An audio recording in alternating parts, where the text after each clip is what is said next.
Bonjour et bienvenue pour cette troisième vidéo de la semaine. Je suis heureuse de vous retrouver en ce jour pour vous lire de nouvelles histoires et puis pour vous apprendre quelques petites choses ou en tout cas vous dire des petites choses à réviser parce que apprendre c'est vraiment pas facile des fois quand on est avec papa et maman à la maison. On n'est pas très motivé. Moi, ce que je voudrais vous dire, c'est que déjà, vous avez été bien courageux pendant toute cette période et je voudrais que vous continuiez comme ça.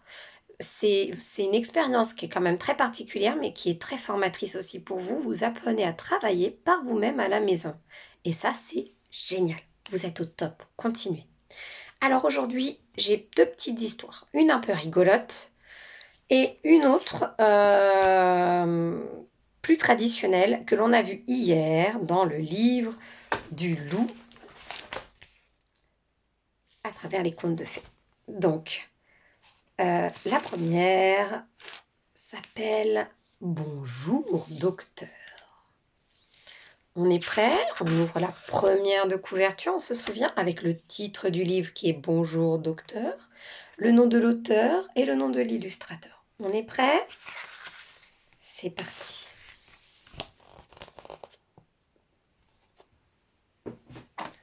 Suivant, dit le docteur. Alors, je vous invite à bien regarder les images et à bien regarder qui sont les personnages, à bien les nommer. Nous voyons un crocodile, un éléphant, un loup, un lapin, un canard et un mouton.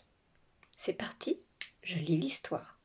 Donc, le docteur dit « Suivant !»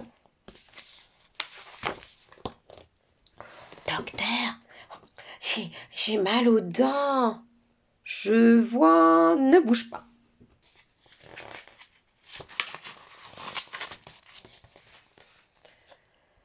Avec ça, je devrais y arriver. Hop. Ça y est, je l'ai. La prochaine fois que tu manges une sucette, évite de croquer le bâton. Merci, docteur. Suivant.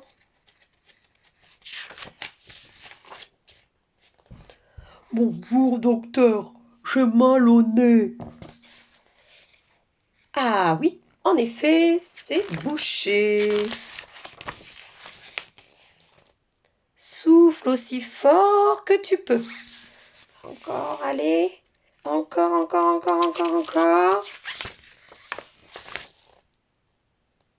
Paf.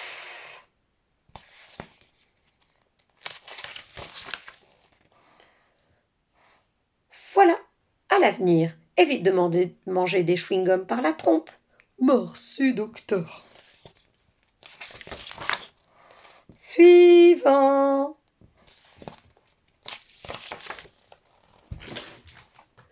Bonjour, docteur. J'ai mal au ventre. Je vais jeter un coup d'œil. Ouvre grand.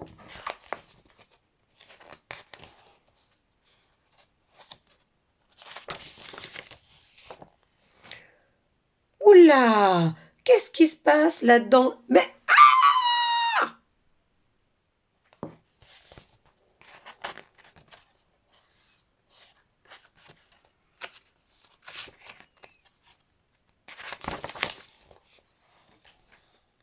gloups!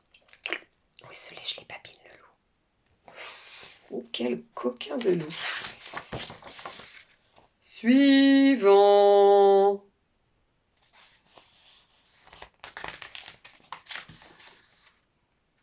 Est-ce que vous avez compris ce qui s'est passé? Au tout début de notre histoire, je vous refais voir la salle d'attente. Nous avions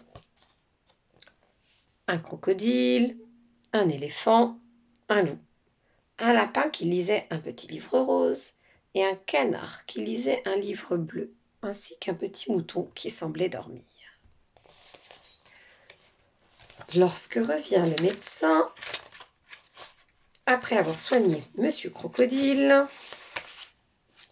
et qu'il dit encore « Suivant », regardez, le suivant c'est l'éléphant, mais que se passe-t-il? Le lapin a disparu. On pourrait se dire qu'il est parti aux toilettes ou rentré chez lui, mais regardez. Il y a des poils là. Comme ça là. C'est bizarre. Donc l'éléphant rentre, se fait soigner. Et notre docteur, qu'est-ce qu'il fait? Il revient et il dit « Suivant ». C'est le tour du loup, mais oh, il reste des plumes. Plus aucune trace du canard. Il a disparu lui aussi. C'est bizarre, ils ont laissé leur livre par terre et ils ont des poils et des plumes qui restent. Et regardez, notre loup se lèche les babines. À votre avis, qu'est-il arrivé au lapin et au canard? Ils sont dans le ventre du loup. Il les a croqués comme il a croqué le médecin après. Ce loup, dites donc, il y a des loups gentils et des loups méchants dans les histoires. Bon, heureusement, en vrai, ils sont pas comme ça, les loups. Hein. Bon, et je sais que j'ai une de mes élèves qui sera d'accord avec moi, qui aime beaucoup les loups et qui les trouve très gentils. Donc, pour te faire plaisir, ne t'en fais pas, je te le dis, je suis d'accord avec toi. Bon, c'est pas que pour te faire plaisir, parce que je le pense. Petit loup quand même. Alors là, nous voyons un autre loup, un peu coquin lui aussi, qui s'appelle, ce livre s'appelle « Le loup et les 7 cabris ». C'est un conte traditionnel, ça veut dire que c'est un conte qui a été écrit il y a très très longtemps, que vos parents ont entendu quand ils étaient petits, et peut-être même vos grands-parents. Sait-on jamais. On est parti. Le loup et les 7 cabris. On voit bien la scène. C'est parti. Il était une fois une chèvre qui avait 7 cabris. Un jour qu'elle devait aller au bois pour chercher de la nourriture, elle les appela et leur dit « Chers enfants, je vais au bois. Prenez garde au loup. S'il entrait, il vous mangerait tous, cuir et poil. »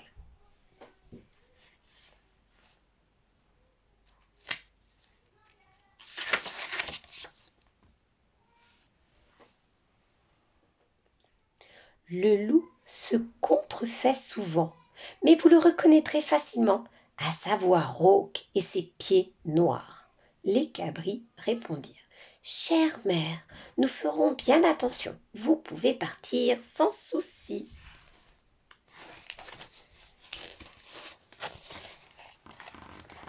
Peu de temps après, quelqu'un frappa à la porte en criant « Ouvrez-moi, chers enfants, c'est votre mère et elle vous rapporte quelque chose. » Mais les cabris avaient reconnu la voix rauque du loup.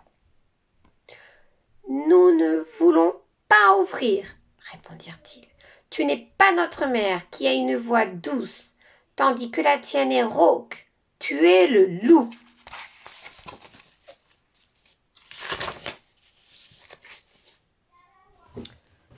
Le loup s'en alla acheter un gros morceau de craie qu'il mangea pour s'adoucir la voix. Puis il revint, frappa à la porte et cria « Ouvrez, chers enfants, c'est votre mère et elle vous rapporte quelque chose. » Comme le loup avait posé sa patte noire contre la fenêtre, les cabris répondirent « Nous ne voulons pas ouvrir. Notre mère n'a pas le pied noir comme toi. Tu es le loup. »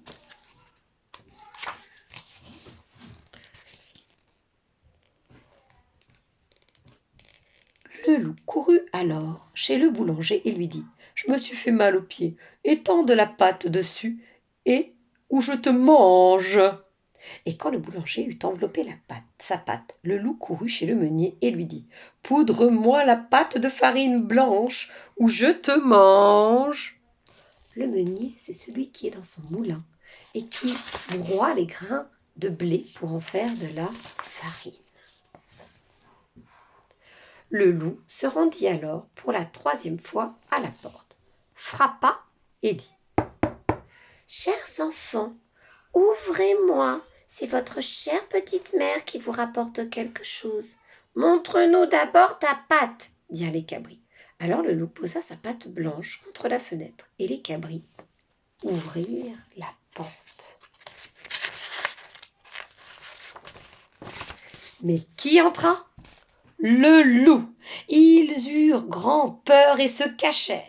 L'un sauta sous la table, le deuxième dans le lit, le troisième dans le fourneau, le quatrième dans le coffre, le cinquième dans le buffet, le sixième dans la terrine à relaver, le septième dans la caisse de l'horloge.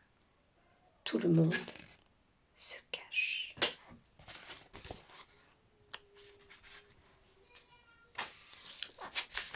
Mais le loup les trouva tous, à l'exception du plus jeune, caché dans la caisse de l'horloge. Il les avala l'un après l'autre. Quand le loup fut rassasié, il alla se coucher dans la prairie, sous un arbre, et s'endormit.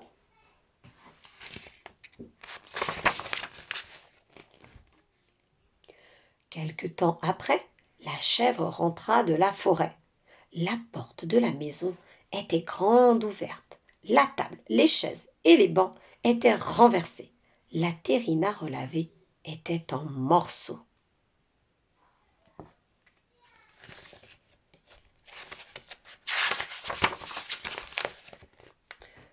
Elle les appela par leurs noms, les uns après les autres, mais personne ne répondit.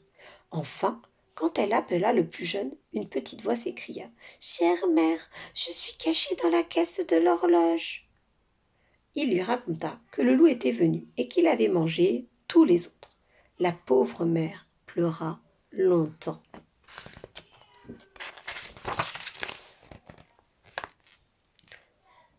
En ressortant de la maison, la chèvre vit que le loup était couché sous un arbre. Elle le regarda de plus près et s'aperçut que quelque chose remuait dans son gros ventre. « Mes pauvres enfants, seraient-ils encore en vie ?»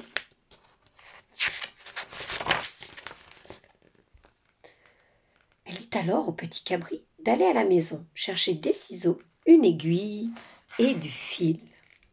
Elle ouvrit le ventre du monstre. Aussitôt, un des cabris sortit sa tête, et tous les autres s'échappèrent d'eux-mêmes. Le monstre les avait avalés tout ronds.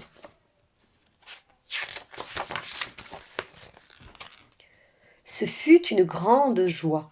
Ils embrassaient leur chère petite mère et cabriolaient en tous sens. « Maintenant, dit la chèvre, allez chercher des pierres pour remplir le ventre de la maudite bête pendant qu'elle dort. » Alors, les petits cabris allèrent vite chercher des pierres et en remplirent le ventre du loup. Puis la mère se hâta de le recoudre pendant son sommeil.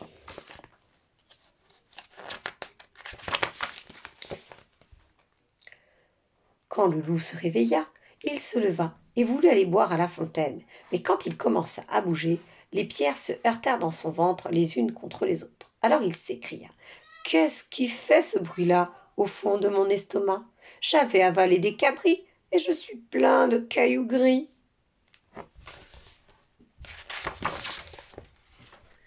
Arrivé à la fontaine, il se pencha sur l'eau pour boire. Les lourdes pierres l'entraînèrent au fond, et il se noya. Quand les 7 cabris virent cela, ils accoururent en criant « Le loup est mort! Le loup est mort !»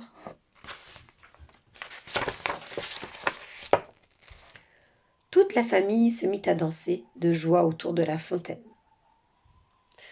Alors, les loups, vous inquiétez pas, ils peuvent pas avaler les gens tout ronds comme ça. C'est pas possible.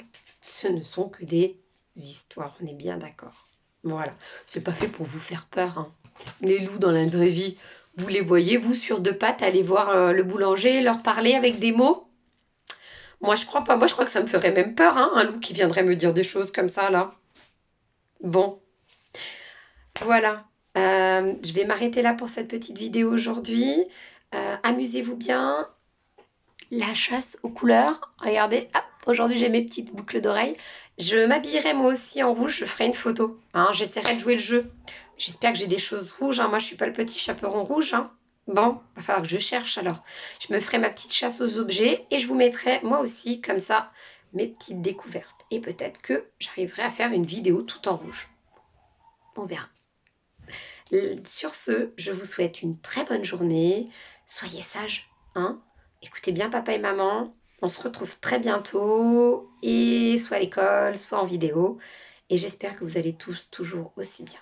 Soyez toujours des petits loulous tout mignons comme vous êtes. À bientôt.